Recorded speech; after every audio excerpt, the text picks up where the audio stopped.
حضرت داؤد علیہ السلام کی قوم کے 70,000 افراد سمندر کنارے ایلا نامی بستی میں رہا کرتے تھے۔ ان لوگوں کو اللہ نے ہزاروں نعمتوں سے نوازا تھا، لیکن جب راحت و سکون آیا تو یہ اللہ کی عبادت سے محروم ہو گئے اور اللہ کی مخلوقات پہ ظلم کرنے لگے۔ تو یوں اللہ نے ان کو خبردار کیا کہ ہفتے میں ایک دن، ہفتہ کے دن شکار نہ کیا کرو۔ اتوار سے لے کے جمعہ تک جتنا شکار پکڑنا ہے پکڑ لو، لیکن ایک دن اللہ کی عبادت اور مخلوقات پہ امن کے لیے رکھ دو۔ یوں اللہ نے ان کا امتحان لینا شروع کر دیا۔ وہ اتوار سے لے کے جمعے تک سمندر میں مچھلیاں پکڑنے لگتے تو مچھلیاں زیادہ مقدار میں ہاتھ نہ آتی، اور ہفتے کے دن سمندر کو دیکھتے تو ان کو بڑی بڑی مچھلیاں نظر آنے لگتی۔ ان لوگوں میں سے ایک شخص کو شیطان نے ورگلایا کہ پریشان کیوں ہوتے ہو، میری ترکیب پہ عمل کرو، تم شکار سے کبھی محروم نہیں رہو گے۔ تو بس شیطان کے کہنے پر اس شخص نے ہفتے کے دن کانٹا لگا کے ڈوری کو سمندر میں ڈال دیا تاکہ مچھلی پھنسے،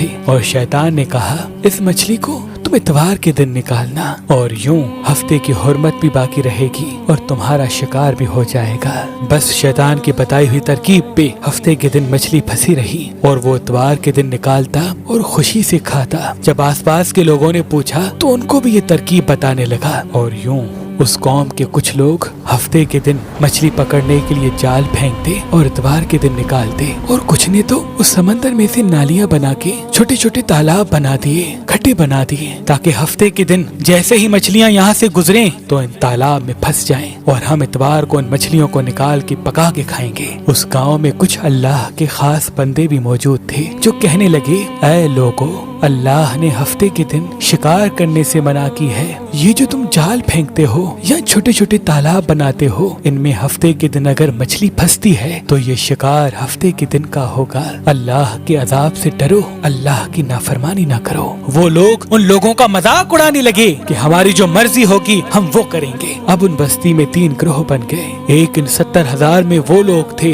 جو ان نافرمان لوگوں کی بار بار اصلاح کرتے، دوسرے وہ جو ان لوگوں سے نفرت کرتے اور خاموشی اختیار کیے ہوئے تھے، اور تیسرے وہ جو گمراہ ہو کر اللہ کی نافرمانی کر رہے تھے۔ تو یوں نیک بندوں نے اس بستی کے بیچ میں سے دیوار کو کھڑا کر دیا اور یہ حکم نافذ کیا کہ اللہ کی نافرمانی کرنے والے اس طرف ہو جائیں اور ہم جو اللہ کے فرما بردار ہیں وہ اس طرف رہیں گے۔ وہ صالح لوگ بار بار ان سے کہتے رہے اے لوگو، اللہ سے ڈرو، قوم سمود، قوم لوط کا جو حشر ہوا اس کو یاد کرو، اللہ کی نافرمانی نہ کرو ورنہ تم پہ بھی کوئی عذاب آئے گا۔ وہ سارے نافرمان جن کی تعداد تقریباً 12,000 تھی، سب ہنستے رہے کہ یہ تو سب کتابی باتیں ہیں، ہم پہ کوئی عذاب نہیں آئے گا۔ بس جیسے ہی وہ گروہ 2 حصوں میں تقسیم ہو گیا، ایک وہ جو اللہ کے فرما بردار بندے دیوار کے اس طرف تھے، اور دوسرے وہ جو نافرمان بندے جو دیوار کے اس طرف تھے۔ وہ نافرمان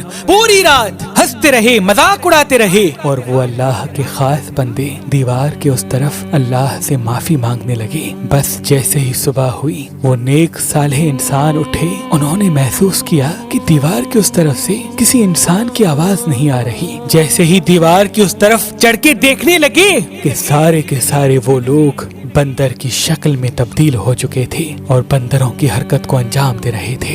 وہ جو صالح لوگ دیوار سے ان بندروں کو دیکھنے لگے، ان صالح لوگوں میں سے جو ان کے رشتہ دار تھے، انہوں نے ان بندروں کے کپڑوں سے اپنے اپنے رشتہ داروں کو پہچانا اور چیخ کے رونے لگے، اللہ سے معافی مانگنے لگے۔ لیکن اللہ کا عذاب جب آتا ہے تو وہ ہو کے رہتا ہے۔ وہ 12,000 لوگ جو بندر بن چکے تھے کچھ بھی کھا پی نہیں سک رہے تھے، اور یوں 3 دن بعد وہ اس عذاب میں آ کر فنار ہو گئے۔